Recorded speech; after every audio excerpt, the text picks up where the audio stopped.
نلتقي من جديد أصدقائي مع الدرس الأخير لشرح مراحل تسجيل فاتورة البيع ضمن البرنامج الأساسي. We meet again, my friends, and follow up with some of the last lesson, explaining the stages of registering a sales invoice within the main program. شرح مراحل تسجيل دفعة للمورد وإدخال كمية المادة وتسجيل صرفية والاطلاع على الصندوق اليومي والصندوق العام. Explanation of the stages of registering a payment for the supplier, entering the amount of the material, recording the disbursement, and seeing the daily fund and the general fund.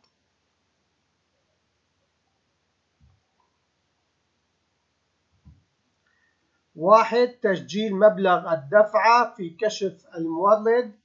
2 إدخال كمية إضافية لكشف مادة معينة. 3 تسجيل مبلغ الصرفية في كشف الصرفيات. 4 الاطلاع على البيانات الموجودة في كشف الصندوق اليومي والصندوق العام. 1. Recording the amount of the payment in the list of suppliers. 2. Entering an additional quantity to detect a specific substance. 3. Recording the exchange amount in the exchange statement. 4. View the data in the daily fund statement and the general fund.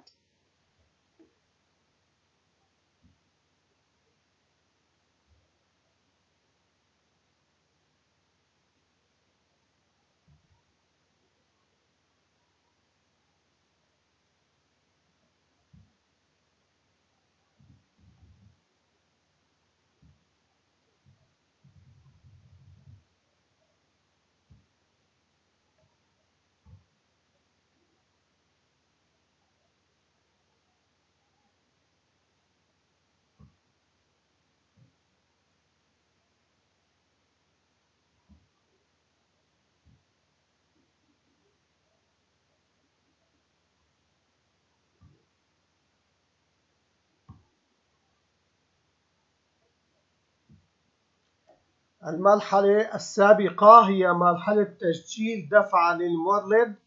لاحظنا وجود بند جديد ضمن كشف المورد، ولاحظنا وجود بند جديد ضمن الصندوق اليومي. The previous stages are the stage of registering a payment to the supplier. We noticed a new item in the supplier's statement, and we noticed that there is a new item in the box today.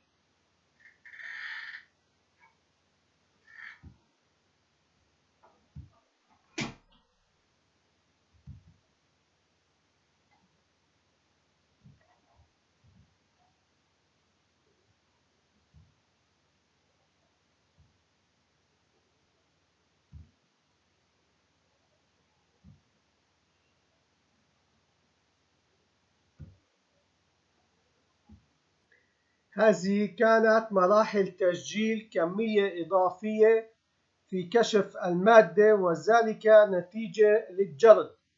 توضح أنه يجب أن يكون الرصيد 5 قطع، ويمكن تسجيل إشارة سالبة قبل الكمية لنحصل على الرصيد 1. These were the stages of registering an additional quantity in the material list, as a result of the inventory showing that the balance must be 5 pieces. And a negative sign can be recorded before the quantity to get the balance 1.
هذه كانت مراحل تسجيل صرفية جديدة وإدخال مبلغ معين ضمن هذه الصرفية، ولاحظنا أن المبلغ تم تسجيله في كشف الصرفية وتم جمعه في ناتج كشف كل الصرفيات، كما أنه أخذ سطر جديد في الصندوق.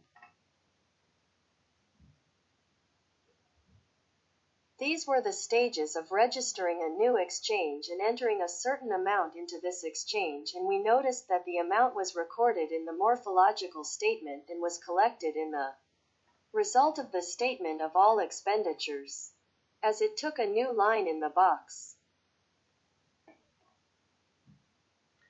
بقي لدينا أصدقائي الاطلاع على كشف الصندوق اليومي الذي هو مشابه للصندوق العام.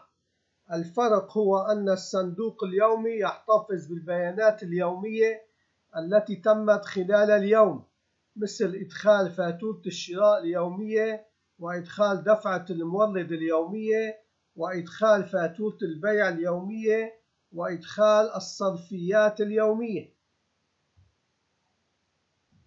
My friends, we have left to see the daily fund statement, which is similar to the general fund. The difference is that the daily fund keeps the daily data that took place during the day, such as entering the daily purchase invoice, and enter the supplier's daily payment, and enter the daily sales invoice, and enter the daily exchange rate. أصدقائي، كشف الصندوق اليومي يحتوي في القسم السفلي منه على أدوات تجمع لنا إجمالي فواتير المباعة، وإجمالي فواتير الشراء، وإجمالي دفعات المورد، وإجمالي الصرفيات، ونحصل في النهاية على صافي الصندوق. My friends, the daily fund statement contains, in the lower section of it, tools that collect for us the total invoices sold, the total purchase invoices, the total supplier payments, and the total disbursements, and in the end we get the net fund.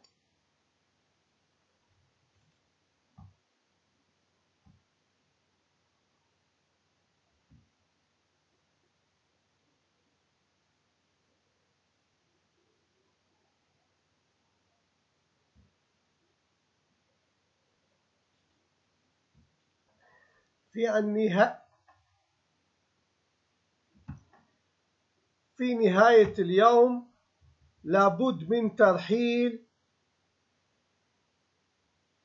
بيانات الصندوق اليومي إلى الصندوق العام لكي تتراكب الحسابات، ويمكن أن نحصل على كشف معين عندما نختار تاريخ البداية وتاريخ النهاية. At the end of the day, the daily fund data must be transferred to the general fund in order for the accounts to accumulate. And we can get a specific statement when we choose the start date and end date. أشكر متابعتكم أصدقائي. انتهينا في هذا الدرس من شرح مراحل استخدام البرنامج الخاص بإدخال فاتورة البيع وربطه مع البرنامج الأساسي الذي يعالج محتويات فاتورة البيع ويحفظها ضمن المستودع والصندوق وكشف الزبون وكشف التاجر. نلتقي في الأسبوع القادم في شرح برمجي لهذا البرنامج. Thank you for your follow-up, my friends. In this lesson, we have finished explaining the stages of using the program for entering the sales invoice and linking it with the main program that processes the contents of the sales invoice and keeps it within the warehouse and the box and the customer's disclosure and the merchant's disclosure. We will meet next week in a programmatic explanation of this program.